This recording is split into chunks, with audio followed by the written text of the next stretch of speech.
The Fairtrade Way came about as an idea I had in the shower one day when I thought we had this international movement of Fairtrade towns. How could we bring them together? And the best way to do that was simply by walking from one to the other, from Garston to Keswick, joining Fairtrade towns along the route. I'm inspired by Mahatma Gandhi, and he actually took walking as a means to mobilize people. And I saw injustice in the world because of climate change. So I had to take a stance. And now I'm walking here in UK, my second home. The fact there's still 1 billion people going hungry when there's so much food available in the world is unacceptable. And sometimes you get to a point where just to fight this, you think, well, we're going to go up and walk. And that's what me and Push have decided we're going to do. We're just going to go out there and walk. We want many people to join us.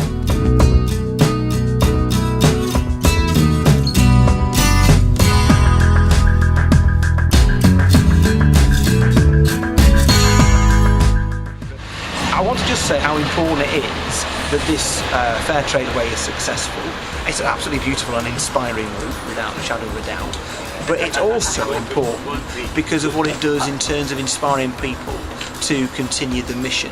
I think it's really important for women to grow their own food throughout the world, here in Garstang as well as in countries such as Ghana, where women are so important in food production.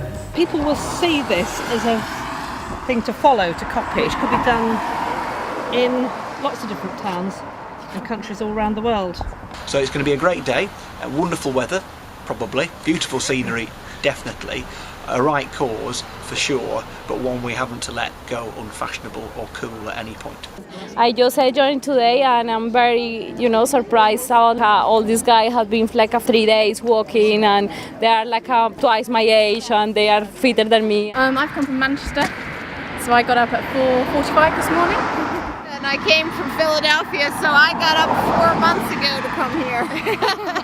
So I've had a great time. You can't beat it. It's a really good cause and great people. Fairtrade applies here. We just had this situation in Britain, and that's small dairy farmers being under threat from the bigger producers and supermarkets. So Fairtrade is not just an international issue and something overseas. There's Fairtrade issues in this country we've got to reconcile.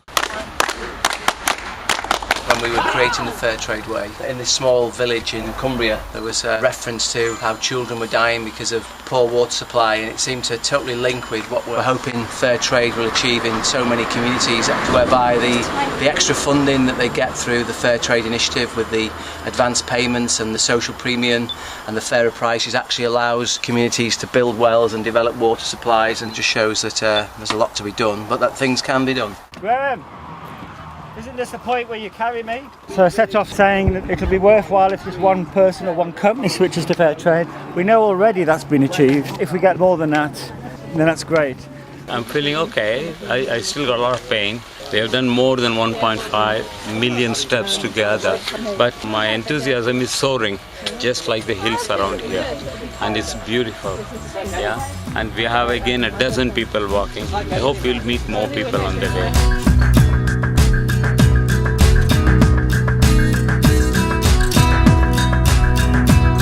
Today, the last 5 miles, because of what the president of the Karnataka coffee growers wrote to me, I decided to walk barefoot because I want to share the pain.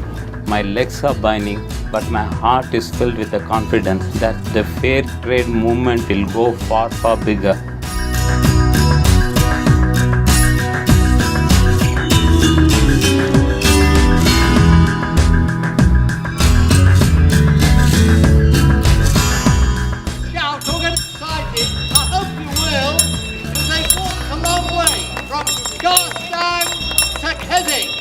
They're lining up now. Should appear stage left any moment. 6 of us have walked 88 miles here to Keswick on the Fairtrade Way. We've done it to celebrate Oxfam's 70th anniversary. We've done it to promote awareness, not to raise money, but we will take donations.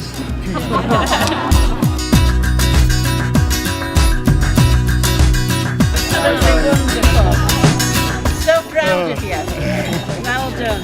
I think what Oxfam's volunteers are just absolutely incredible, and we would be nothing without them. Fair trade is 7% of the global trade now. There is 93% more we have to work on. Are you ready for that? Yes. Then we shall do it. We didn't set out to achieve anything, to have great impact as such. We just believed, as Gandhi said, it's not the result of your action that matters, it's taking the action that matters. So whatever you do, take the action.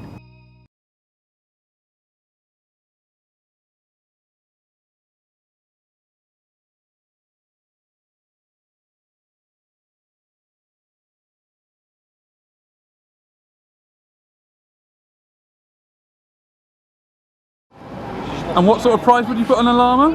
Well, I was asked that, and my first thought was going to say it was going to have to be a good price because they're gorgeous. But then I think, no, beautiful creatures like this, it would be unethical to them. They're beyond value.